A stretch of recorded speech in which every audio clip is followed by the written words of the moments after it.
और चलिए अब सीधा रुख कर लेते हैं राजधानी भोपाल की ओर, जहां मुख्यमंत्री डॉक्टर मोहन यादव दरअसल एक विशेष कार्यक्रम में शामिल हुए हैं।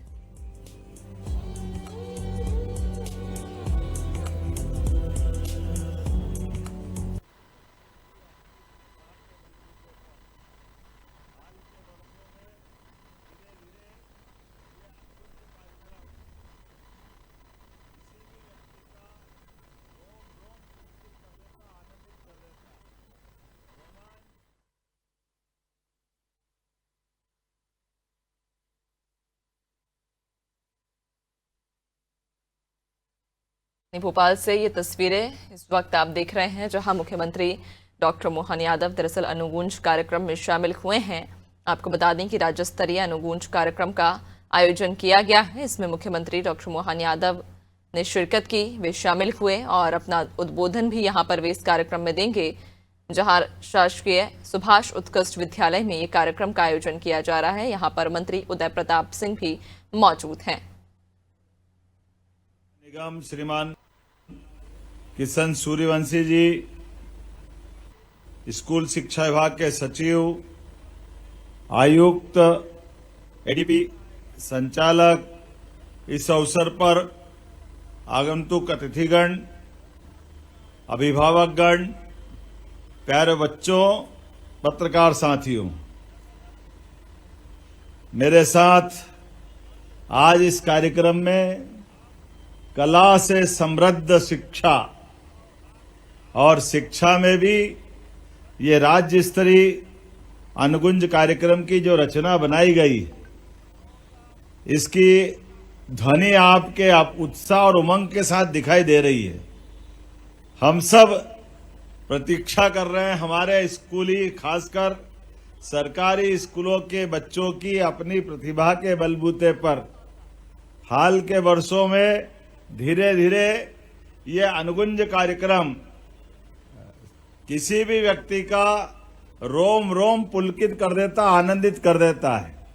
रोमांच, रहस्य, कई प्रकार के आनंद में डुबोता हुआ ये कला का संस्कार और कला का संसार वाकई हमारे लिए अतीत की उस पुरानी परंपरा से जोड़ता है। जहां हम इनके बारे में विचार करें तो भगवान कृष्ण 64 कला, 14 विद्या, सभी उपनिषद, सभी प्रकार के पुराण, हमारे यहाँ की जो पद्धति है, उस पद्धति में शिक्षा व्यवस्था में भी शिक्षा विद्या से पहले कला की तरफ ले जाती है और कला से कलह खत्म होता है। और कला हमारी मौन अभिव्यक्ति में भी सारी कहानी बता देती है। और जाने अनजाने हम भी इनके बारे में अगर गौर करें तो ध्यान में आएगा कि ये भरतनाट्यम, हमको क्या लगता है कि भरतनाट्यम मतलब भरत का अर्थ क्या है, लेकिन वास्तव में भरतनाट्यम का अर्थ है तीनों शब्दों का अलग अलग अगर संधि विच्छेद करके देखेंगे तो भ से भाव, र से राग और त से ताल। हमारे भाव, राग और ताल का जो आनंद आता है वो भरतनाट्यम के माध्यम से आता है। कथक नृत्य भगवान कृष्ण की विधाओं का नृत्य का प्रस्तुतिकरण अपने बगैर बोले भाव से। और कभी राजनीति के तरीके से देखो, हम नेताओं को लंबा भाषण देना पड़ता है और एक कलाकार आएगा 5 मिनट में मंच लूट के ले जाता है, कितना आनंद आता है। ये जो हमारी कलाओं का जो महत्व है, बगैर बोले भी भावों की अभिव्यक्ति से हमारे लिए अपने भाव से सराबोर कर दे, आनंद में डुबा दे। हम सब जानते हैं हमारे शरीर के अंदर परमात्मा ने वो सब कुछ दिया है जो इस संसार में विद्यमान है। और ये भारत तो और सौभाग्यशाली है, हमारी पद्धति कितनी उत्कृष्ट है, हमारी कला रोम रोम में, हमारे शरीर में स्वर समाया हुआ है। इसलिए हमारे यहाँ जीने से लेके मरने तक किलकारी लेता हुआ आता हुआ बालक हमारे यहाँ जब जन्म लेता है तो हमारे लिए एक तरह से नए आदित्य का उदय होता है। और उसका एहसास भी होता है जब शरीर छूटता भी है। दुनिया के कोई 200 से ज्यादा देश है, कोई नहीं मानते न बताते हैं कि मृत्यु के बाद शरीर शांत भी होता है। इसलिए हमारे यहाँ मरने के लिए कोई कहता नहीं कि मर गया, क्या बोलेंगे, बड़े प्रेम से शांत हो गया, क्योंकि हमारे जो 5 प्राण, 5 उपप्राण, उसमें से जो सेंसेशन जाता है वो रोम रोम से निकल जाए तो व्यक्ति का शरीर शांत होता है। हमारे बीच ऐसी कई सारी चीजों पे मैं बहुत देर तक बोल सकता हूं, लेकिन आज बोलने का नहीं, देखने का और आनंद में डूबने का अवसर है। मेरी अपनी ओर से एक बार फिर इस पूरे आयोजन के लिए आप सबको शुभकामना, बधाई।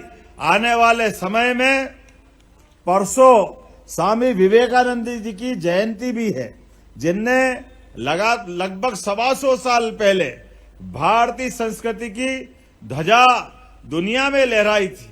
एक भगवा सन्यासी भी हमारे सनातन धर्म की संस्कृति के बलबूते पर वसुदेव कुटुंबकम की बात करते हुए उसी प्रकार से हमारे देश के राजदूत बन के गए।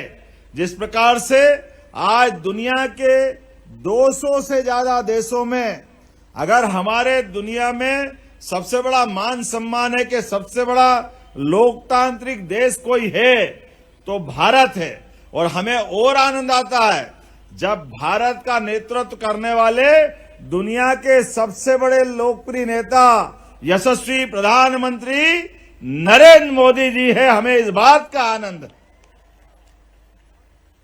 सरकारी स्कूल से मैंने बात इसलिए प्रारंभ की, एक सरकारी सामान्य स्कूल से निकलकर चलने वाले बच्चे जिनके जीवन में कठिनाइयां थी, जब अपने स्कूल जाते थे तो पिताजी के साथ रेलवे स्टेशन पे चाय की दुकान में भी हाथ बटाते थे, पढ़ाई भी करते थे, धंधा भी करते थे। तमाम चुनौतियों के बावजूद भी माननीय नरेंद्र मोदी जी ने अपनी जो पहचान बनाई वो हमारे सबकी भावी पीढ़ी के लिए आदर्श है। मुझे इस बात का गर्व है, मुझे इस बात का भी गर्व है। मैं भी आपके जैसे ऐसे सरकारी स्कूल से निकल के आता हूं। मुझे इतना आनंद आता है जब कभी कभी जब बड़े स्कूल के लोग बड़ी बात करते हैं तो मैं उनको धन्यवाद तो देता हूं, लेकिन मन में कहता हूं कि परमात्मा आप बड़े लोगों को भी कम से कम यहां जमीन की हकीकत से अवगत कराते रहना। कई बार धन की चमक में, सोने और चांदी की चमक में सच्चाई और अच्छाई दब जाती है, लेकिन ये धूल के फूल जहां हमको मालूम है खनिज संपदा होती है, वो हमारी रत्नगर्भा धरती को गौरवान्वित करती है। ऐसे में हमारी ये बड़ी प्रतिभाएं जो छिपी हुई है, मैं आप सबको बधाई देना चाहता हूं। और वास्तव में इस रंग कर्म के संसार में कई प्रतिभाएं ऐसी है, कहने के लिए जब तक शास्त्रीय संगीत नहीं सीखो तो कलाकार नहीं बनते। लेकिन हमने किशोर कुमार को देखा है जिनने कोई शास्त्रीय संगीत की शिक्षा नहीं ली, लेकिन कलाकार में कलाकार, क्या कलाकार बन के आए किशोर कुमार। प्रतिभा कहां से निकलती है। मोहम्मद रफी और बड़े बड़े कलाकार मूल रूप से तो अभिनेता बनने गए थे, लेकिन अभिनेता के बजाय जो कला आपको ले जाती वो सच्ची पहचान बनाती है। कहां अभिनेता बनने गए मोहम्मद रफी, और कहां अभिनेता से गायक बन करके कई लोगों को अपनी आवाज दी। कभी कभी हमारा ध्यान नहीं जाता है गायन और पार्श्व गायन। पार्श्व गायन अर्थात मेरी आवाज आप किसी को दूं और वो अपने केवल होठ हिलाए और आनंद में डूबे, ऐसी कई सारी कलाओं का जो आनंद हमको मिलता है, वाकई में आज का दिन अद्भुत है। मेरी अपनी ओर से आप सबका वंदन है, अभिनंदन है। बहुत बहुत धन्यवाद। भारत माता की जय।